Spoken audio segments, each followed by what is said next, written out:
सवेरे का समय होता है। गुड्डी रसोई में रोटी बना रही होती है। वहीं शालिनी बालकनी में कॉफी के साथ मोबाइल पर स्क्रॉल कर रही होती है।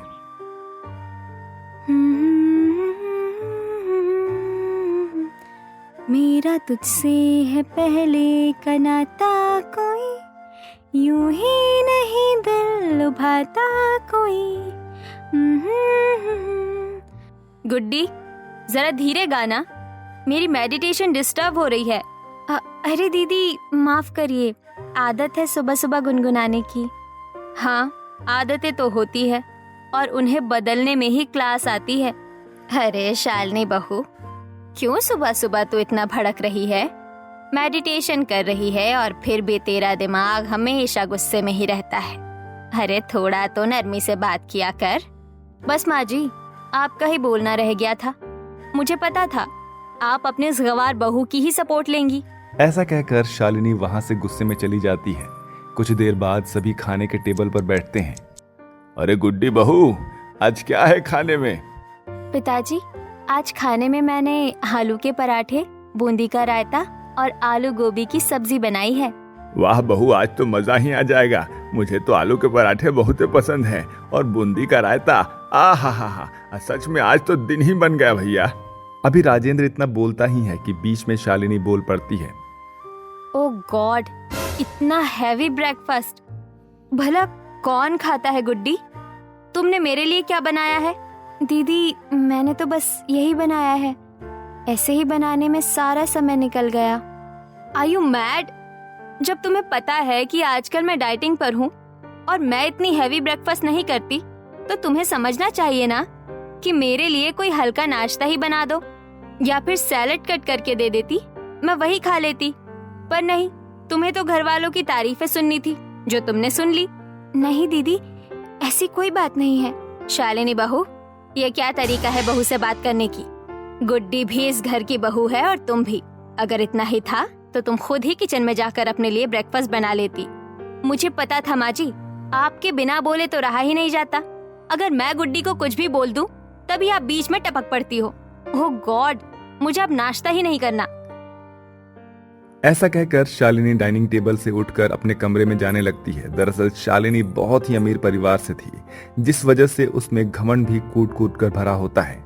वहीं गुड्डी एक गरीब परिवार से थी और उसने भली भांति गरीबी को देखा था, जिस कारण से घर को कैसे ठीक तरीके से चलाते हैं उसे बहुत अच्छे से पता था। ऐसे ही एक रोज की बात है, दोपहर का समय हो रहा था। सब लोग हॉल में बैठकर चाय पी रहे होते हैं।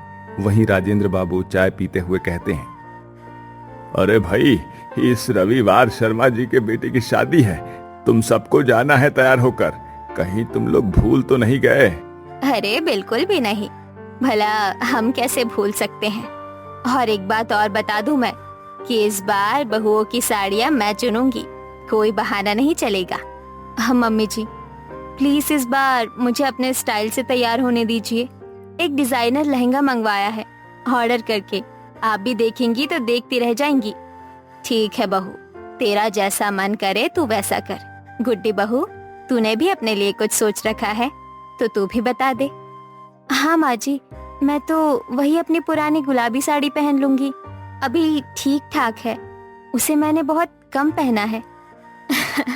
गुड्डी, पार्टी में पुरानी साड़ी, लोग क्या कहेंगे? वो हमारे घर के बारे में तरह तरह की बातें बनाएंगे कि माँ जी अपनी एक बहू पे तो पैसे लुटाती हैं और एक बहू को ढंग के कपड़े भी नहीं दिलवाती। अरे हंसेंगे सब हम पर, बातें बनाएंगे, क्या कहेंगे? दीदी, इस बात को अगर हम सोचकर चलने लगे तो हमने तो फिर जिंदगी जी ली। वैसे भी लोग मुझे देखकर यही कहेंगे कि बहू दिल से सजती है, कपड़ों से नहीं। देखिएगा, जब मैं तैयार होंगी तो लोग देखते ही रह जाएंगे। गुड्डी की ये बात सुनकर राजेंद्र बाबू मुस्कुराते हुए बोलता है, वाह बहू, बात तो बड़ी दिल से कही है। वैसे भी खूबसूरती कपड़ों से नहीं बल्कि पहनने वाले में होती है। शादी वाले दिन शालिनी बड़े ही आधुनिक ड्रेस में चमचमाते हुए गहनों के साथ तैयार होती है। वहीं गुड्डी सिंपल सी साड़ी में लेकिन सुंदरता से सजती है। अरे वाह, शालिनी दीदी तो लग रही है किसी फिल्म की हीरोइन। और गुड्डी, तू भी बड़ी प्यारी लग रही है। थैंक्स बिन्नी, डिजाइनर है ना ये ड्रेस, मुंबई से मंगवाई है। और मेरी साड़ी मेरी अम्मा की शादी में मिली थी, प्यार से मिली थी। भीड़ शादी में आ जाती है। सभी लोग बहुओं की ओर ध्यान देते हैं। देखो ना, अमीर बहू कितनी मॉडर्न लग रही है और वो दूसरी कितनी प्यारी और सभ्य लग रही है। हाँ हाँ, कभी कभी सिंप्लिसिटी में ही रॉयल्टी होती है। उन दोनों औरतों की बातें शालिनी सुन लेती है और थोड़ा असहज हो जाती है। शालिनी, जरा धीरे चलो ना, तुम्हारा गाउन जमीन से घिसट रहा है। अरे, ये इम्पोर्टेंट गाउन है, सब देखेंगे तभी तो क्लास समझ आएगी। तुम बहुत प्यारी लग रही हो आज, बिल्कुल मेरी माँ जैसी। आप भी बहुत अच्छे लग रहे हो मुन्ना के पापा। तभी अचानक से दो महिलाएं आती हैं, एक फैशन व्लॉगर और एक स्थानीय विधायक की पत्नी। Hello Mrs Shalini, you look flashy. और ये कौन है? बहुत प्यारी लग रही है। ये मेरी छोटी बहू गुड्डी है, ये सादगी की मिसाल है। शालिनी के गाउन का किनारा फिसल कर जमीन पर गिरता है और कोई उस पर पैर रख देता है, जिससे गाउन का किनारा फट जाता है। ओह नो, ये क्या कर दिया आपने? ये 50,000 का गाउन है। कपड़ा तो अच्छा है, लेकिन ऐसे भीड़ में पहनना समझदारी नहीं है। शालिनी परेशान होकर बैठ जाती है, जिसके बाद गुड्डी पास आती है। ओह यार, अब मैं क्या करूं? दीदी, आप ठीक है ना? मैं अपनी साड़ी से पेच लगा दूं क्या? तू नहीं समझेगी स्टाइल क्या होता है। स्टाइल तो आपकी आंखों में दिख रहा है दीदी, गुस्से वाला। स्टेज पर डांस प्रतियोगिता की घोषणा होती है। माइक पर अनाउंसर उत्साह से बोलता है, तो अब बारी है आज की सबसे दिलचस्प प्रतियोगिता की, यानी बहू डांस कंपटीशन। कौन है सबसे बेहतरीन डांसर बहू, देखेंगे आज आप सभी लोग। शालिनी, जा बेटा, तू तो डांस क्लास जाती है, तू ही जीतेगी मुझे पता है। मम्मी जी, ये गाउन में चलना मुश्किल है, नाचना तो और भी, ऊपर से ये गाउन थोड़ा फट भी गया है। इतना पैसा खर्च किया इस कपड़े पर, अब थोड़ा हिल भी लो उस पर। चलो जाओ। शालिनी मजबूरी में स्टेज पर जाती है। डीजे गाना बजाता है। शालिनी नाचने की कोशिश करती है, लेकिन गाउन भारी था और वो लड़खड़ाती है। लोग सहानुभूति से देख रहे हैं, लेकिन तालियां नहीं बजती। बहू की मेहनत दिख रही है, पर दिल से नहीं आ रहा। गुड्डी, तू भी जा जरा, थोड़ा रंग जमा स्टेज पर। मम्मी जी, मुझे तो बस थोड़ी बहुत थिरकना आता है और ज्यादा कुछ नहीं आता। जा, तू जैसी रोटी बेलती है वैसे स्टेज बेल डाल। गुड्डी हंसते हुए स्टेज पर आ जाती है। हल्की सी साड़ी, बिना किसी दिखावे के आत्मविश्वास से भरपूर। गाना बदलता है। मैं जरा अपने अंदाज में नाचूं? हाँ, जरूर। जिसके बाद गुड्डी पूरे जोश और सरलता से नाचती है। लोग तालियां बजाते हैं, बच्चे सीटियां बजाते हैं। मंच पर उसकी चमक दिखती है। शालिनी एक कोने में खड़ी होकर देखती है, थोड़ी ईर्ष्या, थोड़ी आत्मचिंतन के साथ। और आज की विनर है सबके दिलों की धड़कन, हमारी प्यारी गुड्डी भाभी। सभी तालियां बजाते हैं। गुड्डी शर्मा जाती है। कुसुम देवी उसे गले लगाती है। कपड़े चमकने से बहू नहीं चमकती, दिल से जो चमके वही असली बहू है। सच में मम्मी जी, गुड्डी जीत गई। सिर्फ कंपटीशन नहीं, मेरा दिल भी। आज मुझे समझ में आ गया कि पार्टियों में महंगे कपड़े पहनकर नहीं, बल्कि अच्छे स्वभाव और अच्छा आचरण लेकर आना चाहिए। आज मैं हार गई, उसका मुझे बिल्कुल भी दुख नहीं है, बल्कि मुझे इसकी खुशी है कि मेरी देवरानी इस प्रतियोगिता में जीत गई। अरे नहीं दीदी, ऐसी कोई बात नहीं है। भला परिवार में कैसी हार जीत? हम दोनों ही घर की बहुएं हैं।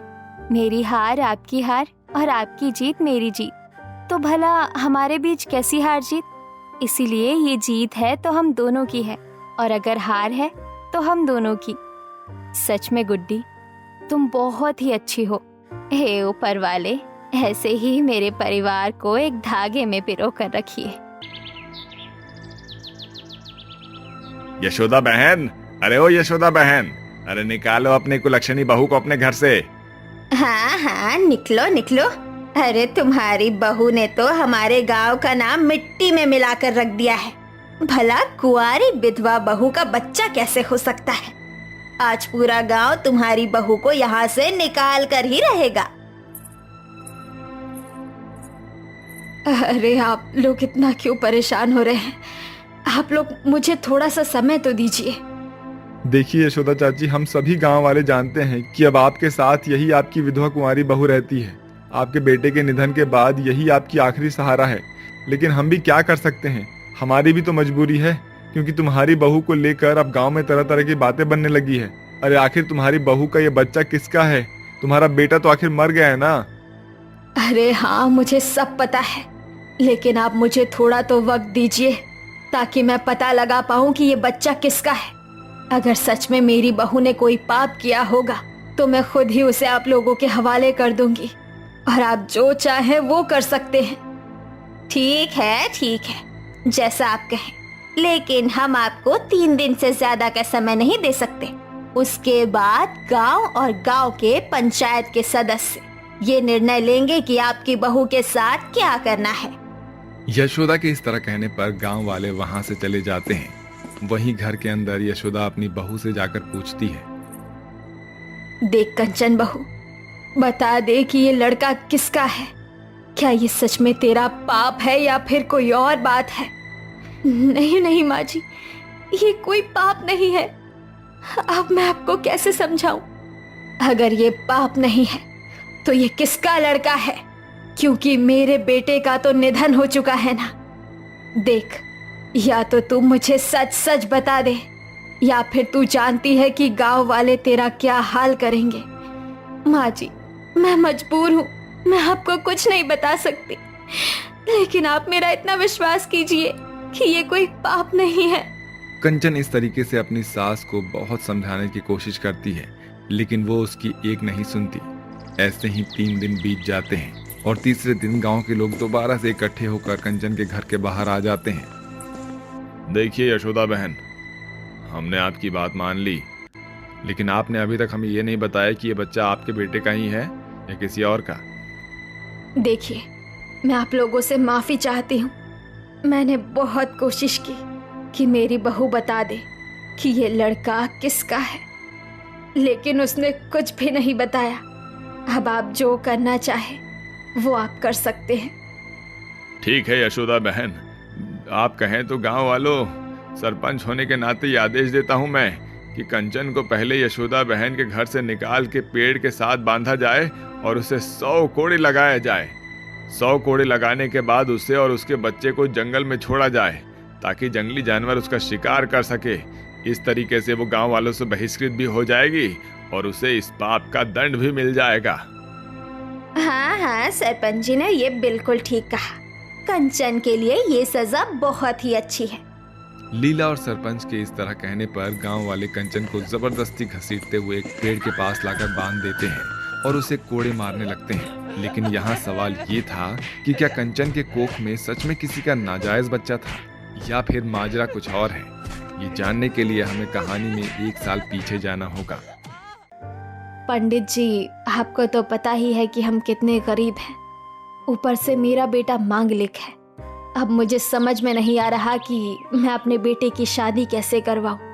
वही इस दुनिया में आज के समय में अच्छी लड़कियों का भी मिल पाना बड़ा ही मुश्किल है। हाँ यशोदा बहन, कह तो आप बिल्कुल ठीक रही हो। सच में मांगलिक लड़कियों का तो जैसे अकाल ही पड़ गया है, और मांगलिक से भी ज्यादा तो अब अच्छी लड़कियों का मिलना बहुत मुश्किल सा होता जा रहा है। अगर ऊपर वाले की कृपा रही तो बहुत जल्द आलोक बेटे के लिए भी बहुत सुंदर और अच्छी लड़की मिल जाएगी। जी पंडित जी, बस मैं तो अब आपके ही भरोसे हूँ। चलिए ठीक है, अब मैं घर जा रही हूँ। आज वैसे भी गर्मी बहुत ज्यादा है, अब आप मुझे आज्ञा दीजिए। ऐसा कहकर यशोद चिलचिलाती गर्मी में अपने घर की ओर जाने लगती है। तभी कंचन हाथों में थाली लिए मंदिर की ओर जा रही होती है कि तभी वो देखती है यशोदा अचानक से धूप के कारण बेहोश हो रही है। अरे ये क्या, ये तो बेहोश हो गई है। मुझे इनकी मदद करनी चाहिए। अब मैं क्या करूं? हाँ, मैं काम करती हूँ कि इन्हें जैसे तैसे करके अपने घर ले जाती हूँ। जब इन्हें होश आ जाएगा तो मैं इन्हें उनके घर पहुँचा दूंगी। कंचन ऐसा सोचकर पहले तो यशोदा के चेहरे पर थोड़ा पानी के कुछ छींटे मारती है और फिर जैसे तैसे करके उसे अपने घर ले जाती है। आंटी जी, आप ठीक तो है ना? हाँ बेटा, अब मैं ठीक हूँ। वो तो तुम सही समय पर आ गए। नहीं तो पता नहीं मेरा क्या होता। अरे आंटी जी, आपको कुछ नहीं होता। अगर मैं नहीं आती तो कोई और आता। वैसे भी ऊपर वाला अपने बंदों को तकलीफ में नहीं देख सकता। हाँ, कंचन बिटिया बिल्कुल ठीक कह रही है। अच्छा, बिटिया का नाम कंचन है और आप इसकी माँ हैं। जी, मैं ही इस बदनसीब की माँ हूँ।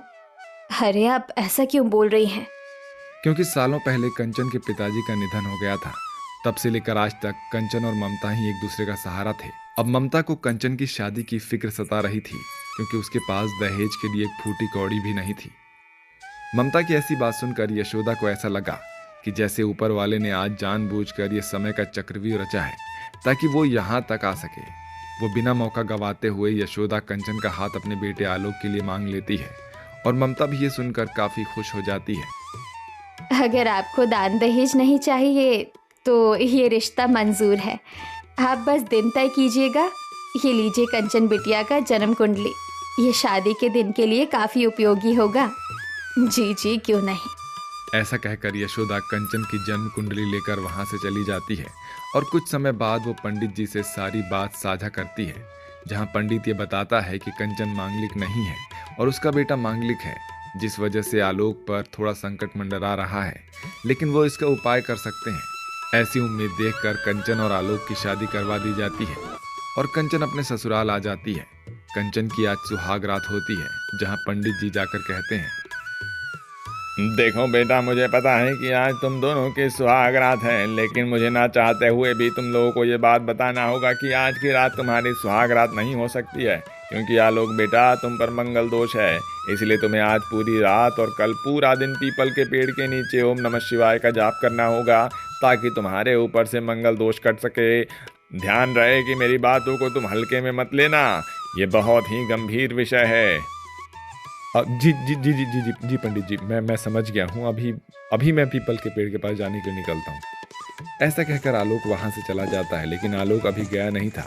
वो दोबारा से पीछे के रास्ते से अपने कमरे में आ जाता है, जहाँ कंचन उससे कहती है, अरे ये क्या जी, आप तो मंगल दोष हटाने गए थे ना, आप दोबारा यहाँ आ गए?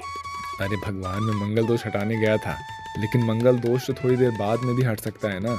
अभी मैं घर में हूँ, भला क्या होने वाला है। अरे आज हमारी सुहाग रात है, भला आज की रात कौन भला अपनी नई नवेली दुल्हन को छोड़कर उधर पीपल के पेड़ के नीचे जाएगा, हाँ? लेकिन हाँ, ध्यान रहे ये बात किसी को पता नहीं चलनी चाहिए कि मैं आया था। तुम्हें मेरी कसम है। अरे अब तो आपने अपनी कसम दे दी, तो भला मैं जीते जी ये बात कैसे किसी को बता सकती हूँ? ऐसा कहकर कंचन थोड़ा मुस्कुरा देती है और इस प्रकार कंचन और आलोक की सुहाग रात मनती है। वहीं आधी रात में आलोक एक पीपल के पेड़ के पास जाकर जब जाप करने लगता है, तो ऐसे ही एक दिन बीत जाता है, लेकिन अब आलोक वापस नहीं आता है। ऐसे ही काफी समय बीतता है, लेकिन इस बीच आलोक का कोई भी पता नहीं होता। पूरा गांव आलोक को ढूंढने में लगा रहता है और तब खबर सामने आती है, यशोदा चाची, मैंने आलोक के जैसे सेम टू सेम शव देखा। क्या पता। नहीं नहीं, ऐसा नहीं हो सकता। चलो मुझे ले चलो। इसके बाद गांव के कुछ सदस्य और यशोदा वहां जाकर देखती हैं, जहां यशोदा उनसे कहती है, नहीं नहीं नहीं, हमें आलोक छोड़कर नहीं जा सकता। अरे ये क्या, इसकी तो पूरी शक्ल ही खराब हो चुकी है। नहीं, ये मेरा बेटा नहीं हो सकता। दरअसल जंगल में आलोक की तरह दिखने वाला एक शव पड़ा था, जिससे गांव वालों को यह मानने में देरी नहीं लगी कि आलोक अब इस दुनिया को अलविदा कहकर जा चुका है। ऐसे ही अब कहानी प्रेजेंट में आती है, जहां पर कंचन ने एक बच्चे को जन्म दिया था। अब पूरे गांव वाले उसके पीछे पड़ जाते हैं। मारो मारो और मारो मारो इसको तो यही सजा मिलनी चाहिए। इतना मारो कि इसका रोम रोम ऐसा कांप जाए कि ऐसा पाप करने से पहले कोई सोचे। नहीं नहीं, मैंने कोई पाप नहीं किया। माँ जी, मैं आलोक जी की कसम खाकर कहती हूँ, ये पाप नहीं है। कंचन ऐसा कहकर खूब रोती है, लेकिन उसकी कोई नहीं सुनता। अरे सरपंच जी, इसे जंगल में फेंकने से तो अच्छा यही है कि इसे इसी पेड़ के पास जिंदा ही जला दें, ताकि इस जैसे गांव की और बहू ऐसा पाप करने से पहले 100 बार सोचे। हाँ हाँ बिल्कुल सही। ऐसा कहकर गांव के कुछ लोग और भी ज्यादा भड़क जाते हैं और उसके ऊपर पेट्रोल छिड़क देते हैं। और जैसे ही उसे आग लगाने वाले होते हैं कि तभी बुरी हालत में आलोक और पंडित जी वहां आ जाते हैं। अरे रुक जाओ रुक जाओ रुक जाओ गांव वालों, मेरी कंचन निर्दोष है, उसने कोई पाप नहीं किया, रुक जाओ। आलोक को इस तरह देखकर सभी लोग हक्के बक्के रह जाते हैं। आलोक जी, आलोक बेटा, तू जिंदा है, पर ये कैसे हो सकता है? यशोदा के इस तरह पूछने पर आलोक गांव वालों को सारी बात बताता है। दरअसल उस रात में जंगल में तपस्या कर रहा था, तभी मुझे प्यास लगी और मैं पानी पीने के लिए तालाब के पास गया, जहां पर किसी शिकारी ने मेरे पर बाण चला दिया और मैं मूर्छित हो गया था। करीब 1 साल तक तो मैं बेहोशी की हालत में वहाँ पड़ा रहा। जब मुझे होश आया तो मुझे ये पता ही नहीं था कि मैं कहाँ हूँ और कौन हूँ। तभी पंडित जी एक रोज़ मुझे देखते हैं और वो सारी बातें बताते हैं, जिस कारण से मुझे धीरे धीरे सारी बातें याद आ जाती है। वही मुझे आज यहाँ लेकर आए हैं। हाँ गांव वालों, ये बिल्कुल सच कह रहा है। रही बात कंचन की, तो कंचन बिल्कुल पवित्र है और ये बच्चा भी किसी और का नहीं बल्कि आलोक का ही है। पंडित के मुंह से ऐसी बात सुनकर सभी लोग काफी हैरान थे, लेकिन उन्हें इस बात की संतुष्टि थी कि कंचन ने कोई पाप नहीं किया था। गांव वालों को अपने किए पर काफी शर्मिंदगी महसूस होती है और उसकी सास को भी अपनी गलती का एहसास होता है। मुझे माफ कर दे मेरी बहू, मुझसे बहुत बड़ी भूल हो गई। माँ जी, अगर आपकी जगह कोई और औरत भी होती तो वो भी शायद ऐसा ही करती। इसमें आपकी कोई गलती नहीं है। ऐसा कहकर कंचन अपनी सास को माफ कर देती है और कंचन, यशोदा, उसका बेटा और आलोक सभी एक साथ हंसी खुशी रहने लगते हैं।